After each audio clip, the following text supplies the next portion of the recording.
ஆனால் எங்கள் டைரக்டர் கௌதம் மேனனை வந்து நீங்கள் இப்படி பண்ணுவீங்கன்றது வந்து எதிர்பார்க்கவே இல்லை. அது ஒரு விஷயம் மட்டும் சும்மா விட மாட்டவங்கள. இவரோட டைலாக்ஸ்லாம் பார்த்துட்டு நெல்சன் கிட்ட சொல்லுவேன், டேய் நீ வேணா பாரு, ஒரு பெரிய காமெடினா வரப்போறாரு. நெல்சன் வந்து சிரிப்பான். இப்போ என்னன்னா நெல்சன் எந்த படத்துலையுமே இவர் இல்லாமல் எடுக்கிறதே கிடையாது. பாட்டி ஜுவல்லர்ஸ் சுப ஆரம்பங்களின் ஆரம்பம்.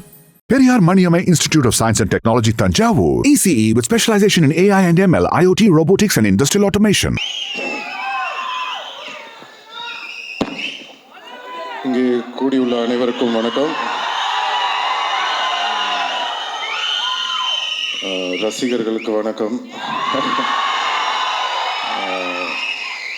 நம்மளுடைய ப்ரெஸ் மீடியா எல்லாரும் இங்கே வந்திருக்கீங்க, ரொம்ப சந்தோஷம். எல்லாருக்கும் வணக்கம். மேடையில் இருக்கிற அனைவருக்கும் வணக்கம். டிடி நெக்ஸ்ட் லெவல், கண்டிப்பாக அந்த டிடி ரிட்டர்ன்ஸ், அதுக்கு முன்னாடி படம் ஃபர்ஸ்ட் பார்ட்டாக இருக்கட்டும், செகண்ட் பார்ட்டாக இருக்கட்டும், ரொம்ப என்ஜாய் பண்ணி பார்த்தேன். சந்தானம் நம்மளுக்கு தெரியும், நண்பர் எல்லாம், அதெல்லாம் மீறி ஃபஸ்ட்டு நான் வந்து ஒரு ரசிகன். நான் வந்து அப்படி தான் நான் வந்து ஒரு படம் பார்த்தேன். ஸோ அவருக்கும் எனக்கும் இருக்கிற அந்த பர்சனல் பாண்டுன்றதெல்லாம் வந்து நான் படம் பார்க்கும்போது ஓரம் வச்சுருவேன். நான் படம் பார்க்கும்போது நான் ஒரு ரசிகனாக அந்த படம் எப்படி இருக்குது அப்படி தான் நான் பார்ப்பேன். ஸோ அப்படி பார்க்கும் வகையில் ஒரு படத்துக்கும் மெனக்கெட்டு அந்த படம் வந்து வித்தியாசமாக ஏதாவது ஒன்று கொடுக்கணும்னு சொல்லி அந்த ஃபர்ஸ்ட் பார்ட்டும் சரி, செகண்ட் பார்ட்டும் சரி, ரொம்ப அருமையாக பண்ணியிருப்பாங்க. அண்ட் இந்த ட்ரெய்லரும் பார்க்கும்போது ரொம்ப அருமையாக இருக்குது. எஸ்பெஷலி சந்தானமோட பாடி லாங்குவேஜ், அவரோட டைமிங், அதெல்லாம் ரொம்ப நல்லா இருக்குது இந்த ட்ரெய்லரில். ஸோ ஃபஸ்ட்டு இந்த படத்துக்கு வந்து என்னுடைய வாழ்த்துக்களை தெரிவிச்சுக்கிறேன். அண்ட் இந்த படத்தோட ப்ரொடியூசர் மிஸ்டர் ஆர்யா, நம்மளுடைய ரொம்ப நெருங்கிய நண்பர். என்னன்னா சந்தானம் படம் வேற யாரோ படம் ப்ரொடியூஸ் பண்ணுறாங்க அப்படின்னா ஓகே, பட் இது என்னன்னா ஒரு நல்ல ஃப்ரெண்ட்ஷிப்போட, ஒரு கூட அந்த மாதிரி ஒரு சப்போர்ட்டோட ஒரு ஆள் இருக்கும்போது நம்ம பண்ணணும்னு நினைக்கிறது இன்னும் பெட்டராகவே வரும். ஸோ கண்டிப்பாக வந்து ஆர்யாவுக்கு வந்து இந்த படம் வந்து ஒரு மிகப்பெரிய வெற்றி படமாக அமையணும் அப்படின்னு நான் இறைவனை வேண்டிக்கிறேன். படத்தோட டைரக்டர் பிரேம், என்னன்னா சந்தானம் சொல்லியிருப்பார், இந்த 3 பேர் அவர் கூட ஒரு டீம் இருப்பாங்க, பிரேம், முருகன், சேது, எல்லாரும் இருக்கீங்க. ஸோ பேசிக்காக என்னன்னா, இப்போ இவங்க எல்லாருக்கும் தெரியும். நான் சொல்கிறது வந்து மன்மோதன் அந்த டைம்லலாம் வந்து என்னென்னா, நான் சீன் பேசிடுவோம், பேசி முடிச்சுட்டு சந்தானம் கிட்ட ஓகே இதான்ப்பா இது டைலாக் இதுன்னு சொல்லிட்டு நம்ம இந்த கேஷுவலாக கேரவனுக்கு போவோம்ல, பார்த்தா தூரத்தில் ஒரு 3 பேர் நின்று பயங்கரமாக ஏதோ யோசிச்சுட்டே இருப்பானுங்க. யாரா இவனுங்க, யார் உள்ளே விட்டது, இவனுங்க பாட்டுக்கு ஒரு சைடில் நின்று ஏதோ பயங்கரமாக பேசிகிட்டு இருக்கானுங்களேன்னு சொல்லிட்டு ஃபஸ்ட்டு ஒரு வாட்டி நோட் பண்ணிட்டு நான் போயிட்டேன். திருப்பி ரிட்டர்னில் வரும்போது படத்தோட டைலாக்லாம் பேசிகிட்டு இருக்காங்க. யாரா இவனுங்க படத்தோட டைலாக்லாம் பேசுகிறானுங்க அப்படின்னு சொல்லிட்டு சந்தானத்தை கூப்பிட்டு, யார் இவனுங்க நம்ம டைலாக்லாம் டிஸ்கஸ் பண்ணிட்டு இருக்கானுங்க அப்படின்னு கேட்டோட தான் சந்தானம் சொன்னது, இல்லை சார் நம்ம டீம் தான், பசங்க தான், ஃப்ரெண்ட்ஸு தான் அப்படின்னு சொல்லிட்டு. எதுக்கு இதை உங்களுக்கு சொல்கிறேன் அப்படின்னா, அன்னையிலேருந்துங்க இன்னைக்கு வரைக்கும் அந்த உழைப்பு அப்படியே இருக்கு, ஒரு துளி கூட குறையல. இந்த படம் வரைக்கும் அவங்க வந்து அந்த உழைப்பை வந்து தொடர்ந்து போட்டுகிட்டே இருக்காங்க. அது பார்க்கும்போது ரொம்ப ஆச்சரியமாக இருக்குது. அதில் வந்து பிரேம் வந்து இந்த படம் டைரக்ட் பண்ணியிருக்காரு, ஆல்ரெடி போன படமும் பண்ணார். நான் இப்போ தான் பேசிகிட்டு இருந்தேன், ரொம்ப நல்லா வந்திருக்கு, ரொம்ப நல்லா பண்ணியிருக்கீங்க அப்படின்னு சொல்லி. ஸோ வாழ்த்துக்கள் பிரேம். அப்புறம் ஆஃப்ரோ மியூசிக் டைரக்டர், அவர் வந்து எப்படி சொல்கிறேன்னா, மியூசிக் டைரக்டர்ஸ்னால் நம்மளுக்கு பொதுவாக எப்படி தெரியும், அவங்க மியூசிக் பண்ணுற இதை வச்சு நான் இந்த மாதிரி மியூசிக் பண்ணுறேன் சார் அது இதுன்னு பண்ணிகிட்டு இருப்பாங்க. பட் ஆஃப்ரோ எப்படின்னா டேலண்ட்ஸ், அந்த புது டேலண்ட்ஸை வந்து எப்படியாவது கொண்டு வரணும், அவங்கள இன்ட்ரடியூஸ் பண்ணணும், அவங்களுக்கு வாய்ப்பு கொடுக்கணும் அப்படின்னு சொல்லி அவ்வளோ பேருக்கு வந்து வாய்ப்பு கொடுத்துருக்காரு. So really very great brother. உங்களை மாதிரி இன்னும் நிறைய பேர் வரணும். அண்ட் கடவுள் கண்டிப்பாக உங்களுக்கான ஒரு இடம் வந்து தமிழ் சினிமாவில் கூடிய விரைவில் உங்களுக்கு கிடைக்கும்னு நம்புகிறேன். So I wish you all the very best. And Maran sir மன்மதனில் அவர் சொன்ன மாதிரி ஒரு ரோல், ஏதாவது ஒரு ரோலில் அவரை ஒரு படத்துலையாவது நடிக்க வைக்கணும்னு ட்ரை பண்ணிகிட்டே இருப்பேன், மிஸ் ஆகிட்டே இருக்கும். பட் எனக்கு என்ன சந்தோஷம்னா அதை வந்து என்னால் பண்ண முடியாததை என் நண்பன் சந்தானம் பண்ணுறாரு. ஸோ தொடர்ந்து அவர் படங்களில் அவரை பார்க்கும்போது ரொம்ப என்ஜாய் பண்ணி பார்க்குறேன். கூடிய சீக்கிரம் நீங்கள் நடிக்கணும் சார் நம்ம படத்தில்.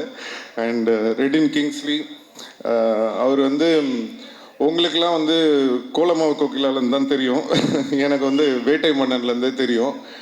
அந்த படத்தில் வந்து இவரோட சீன்ஸுக்கு வந்து இவரோட டைலாக்ஸ்லாம் பார்த்துட்டு நெல்சன் கிட்ட சொல்லுவேன், டேய் நீ வேணா பாரு, இவர் பெரிய காமெடினா வரப்போறாரு. நெல்சன் வந்து சிரிப்பான். இப்போ என்னன்னா நெல்சன் எந்த படத்துலையுமே இவர் இல்லாமல் எடுக்கிறதே கிடையாது. ஸோ அந்த அளவுக்கு வந்து இன்னைக்கு வளர்ந்துருக்காரு. ஸோ ரொம்ப சந்தோஷமாக இருக்குது. And the entire team of தில்லுக்கு நெக்ஸ்ட் லெவல் எல்லாருக்கும் என்னுடைய வாழ்த்துக்கள். 2 அழகான ஹீரோயின்ஸ் நடிச்சிருக்காங்க, நம்ம ரவீனா நடிச்சிருக்காரு, எல்லாருக்கும் கஸ்தூரி மேம், எல்லாருக்கும் என்னுடைய வாழ்த்துக்களை தெரிவிச்சுக்கிறேன். அண்ட் எனக்கு படம் ட்ரெய்லர்லாம் பார்த்தேன், எனக்கு எல்லாமே ஓகே, காமெடி மொட்டை ராஜேந்திரனை கலக்கியிருக்காரு, எல்லாமே ஓகே. ஆனால் எங்கள் டைரக்டர் கௌதம் மேனனை வந்து நீங்கள் இப்படி பண்ணுவீங்கன்றது வந்து எதிர்பார்க்கவே இல்லை. அது ஒரு விஷயம் மட்டும் சும்மா விட மாட்டவங்கள. பட் எனிவே வாழ்த்துக்கள், படம் வந்து வெற்றி பெறதுக்கு என்னுடைய வாழ்த்துக்கள். அண்ட் சந்தானம் பற்றி நான் சொல்லணுன்னா நிறையா சொல்லிக்கிட்டே போகலாம். நான் சொன்ன மாதிரி அவருக்கு ஆமாம் தேங்க்யூ ரொம்ப நன்றி. Love you too. So Santhanam பற்றி சொல்லணுன்னா ஒரு விஷயம் என்னென்னா, எப்போவுமே நான் எங்கேயாவது வெளில போகும்போது நான் பார்க்கும்போது ஏதாவது டிஸ்கஷன் வரும், சினிமா பற்றி எதாவது பேசிகிட்டு இருப்போம். அப்போ எப்போ பேசினாலுமே எல்லோரும் என்கிட்ட ஒரு விஷயம் சொல்லுவாங்க, சார் நீங்கள் எவ்வளோ பேர் இன்ட்ரடியூஸ் பண்ணியிருக்கீங்க, எவ்வளோ பேருக்கு வந்து ஹெல்ப் பண்ணியிருக்கீங்க, பட் தொடர்ந்து உங்களை பற்றி வந்து ஒருத்தர் பேசிக்கிட்டே இருக்காருன்னா அது வந்து சந்தானம் தான் சார். அவர் வந்து எந்த ஃபங்க்ஷனாக இருந்தாலும் சரி, எந்த இன்டர்வியூவாக இருந்தாலும் சரி, எந்த மேடையாக இருந்தாலும் சரி, எங்கே அவரை பற்றி அவர் ஏதாவது ஒரு விஷயம் பேசும்போது உங்களை வந்து மென்ஷன் பண்ணாமல் அவர் இருந்ததே இல்லை. அது என்ன சார் காரணம் அப்படின்னு சொல்லி நிறைய பேர் கேட்பாங்க. அப்போது அதுக்கு நான் ஒரே விஷயம் தான் சொன்னேன், அதுதான் அவருடைய கேரக்டர். அதுக்கும் எனக்கும் எந்த சம்மந்தமும் கிடையாது. நான் என்றைக்குமே வந்து ஒரு விஷயம் வந்து எல்லாருக்குமே நான் சொல்லிக்க விரும்புகிறேன், ஒருத்தங்களுக்கு நம்ம நல்லது செய்யலாம், ஒருத்தங்களுக்கு ஹெல்ப் பண்ணலாம், இல்லை ஒரு தண்ணி கூட எடுத்து கொடுக்கலாம், இல்லை ஏதோ ஒரு கஷ்டத்தில் இருக்காங்கன்னு ஏதோ ஒரு ஹெல்ப் பண்ணியிருக்கலாம். ஒருத்தங்களுக்கு ஹெல்ப் பண்ணுறீங்கன்னா எதிர்பார்க்காம ஹெல்ப் பண்ணுங்க. இந்த எதிர்பார்ப்பு வச்சுக்கிட்டு யாருக்குமே எந்த ஹெல்ப்பும் பண்ணாதீங்க. ஏன்னா ஒரு சில பேர் அந்த நம்ம பண்ண ஹெல்ப்பை ஞாபகம் வச்சு அதுக்கு வந்து ஒரு ரெஸ்பெக்ட் கொடுப்பாங்க. நிறைய பேர் அதை வந்து ரெஸ்பெக்ட் பண்ணாமல் ஏறி மிதிச்சுட்டு போயிட்டே இருப்பாங்க.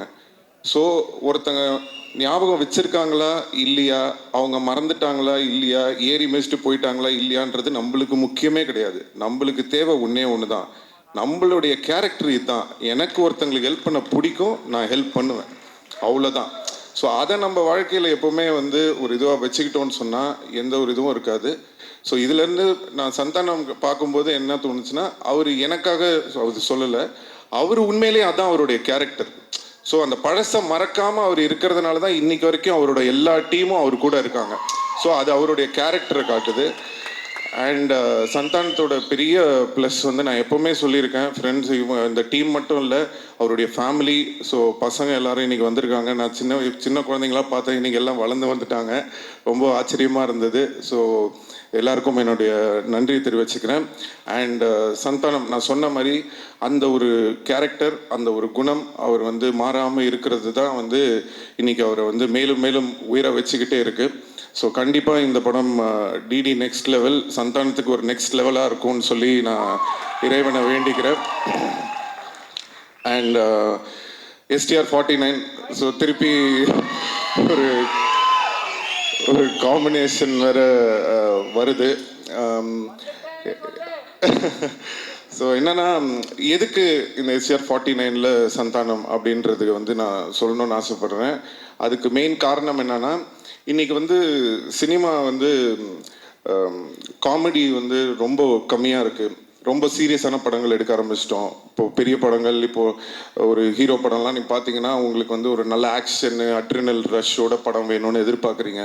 ஸோ நாங்கள் பண்ணுற படங்கள்லாம் முக்கால்வாசி பார்த்தீங்கன்னா ஆக்ஷனு, அந்த ஒரு என்ன சொல்கிறது, ஒரு அக்ரெசிவான படங்களாக இருக்குது. ஸோ தமிழ் சினிமாவில் ரொம்ப ஒரு ஜாலியாக, சாஃப்டாக, ஃபீல் குட்டான படங்களும் நிறையா வரணும். இப்போது ரீசெண்டாக வந்து நம்ம எடிட்டர்னு நினைக்கிறேன், நீங்கள் ஒர்க் பண்ணியிருந்தேன், அவர் வந்து இப்போது இந்த டூரிஸ்ட் ஃபேமிலின்னு ஒரு படம் பார்த்தேன். ரொம்ப அருமையாக இருந்தது படம். அந்த டீமுக்கும் என்னுடைய வாழ்த்துக்கள் தெரிவிச்சுக்கிறேன். எதுக்கு சொல்கிறேன்னா, சந்தோஷமாக ஹாப்பியான படங்களும் வந்து நிறையா வரணும். அது வந்து சந்தானம் மாதிரி ஒரு ஆளை வந்து நம்ம ரொம்ப நாளாக மிஸ் பண்ணுறோம். ஸோ அவர் வந்து படத்தில் ஹீரோவாக நடிக்கிறது மட்டும் இல்லாமல் இந்த மாதிரி ஆர்யாவோட இருக்கட்டும், இல்லை நானாக இருக்கட்டும், அவருக்கு பிடிச்ச டைரக்டர்ஸாக இருக்கட்டும், அந்த மாதிரி ஏதாவது முக்கியமான படங்கள் அவர் வந்து சூஸ் பண்ணி நிறைய படம் வந்து தமிழ் ரசிகர்களுக்காக சந்தானம் நடிக்கணும்னு நான் இந்த மேடையில் அவரை கேட்டுக்கிறேன். ஸோ அதுக்கு வந்து ஒரு ஆரம்பமாக இருக்கட்டும் அப்படின்றதுக்காக தான் வந்து எல்லோரும் என்கிட்ட சொன்னாங்க, சார் அவர் ஒத்துப்பாரா அப்படின்னு சொன்னேன். நான் சொன்னேன், நான் ஃபோன் பண்ணால் போதுங்க, அவர் என்ன படம் என்ன கதை எதுவுமே கேட்க மாட்டார், அவர் எனக்காக கண்டிப்பாக வருவாருன்னு தெரியும். அதே மாதிரி அவர் வந்து எனக்கு ஃபோன் பண்ணோன்னே எனக்கு தெரியும் ஆடியோ லான்ச் தானே வரணும் அப்படின்னு சொல்லிட்டேன். ஸோ அது வந்து எங்கள் 2 பேருக்குள்ளே அந்த மாதிரி ஒரு நட்பு இருக்குது. அதனால தான் நானும் அவரை வந்து தேவையில்லாமல் எதுக்கும் கூப்பிட மாட்டேன், அவரும் என்னை வந்து தேவையில்லாமல் இது பண்ண மாட்டார். ஏன்னா அவருக்கு தெரியும் அவர் கூப்பிட்டா வந்துடுவார். அதே தான் நான் வந்து சரி நம்ம கூப்பிட்டா சந்தானம் வந்துடுவார். ஸோ அதனால் கண்டிப்பாக வந்து இனிமேல் நீங்கள் அதிகமாக சந்தானத்தை வந்து நிறைய படங்களில் இனிமேல் பார்ப்பீங்கன்னு நம்பலாம்.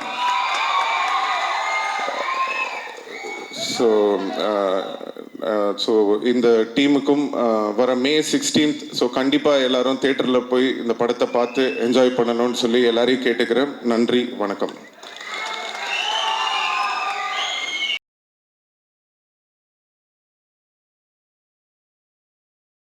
ஜுவல்லர்ஸ், சுப ஆரம்பங்களின் ஆரம்பம்.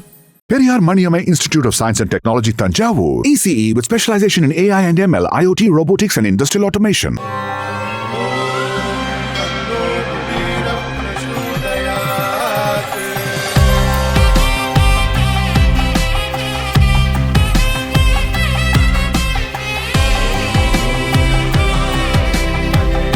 இந்த அக்ஷய திருதியில என் ஆத்மார்த்தமான ஆஃபர் உங்க லலிதாவோட ஏற்கனவே கம்மி சேதாரத்துல 1 இல்ல இன்னும் 2%, 3% கம்மி. வைர நகை கேரட்டுக்கு 6000 ரூபாய் கம்மி.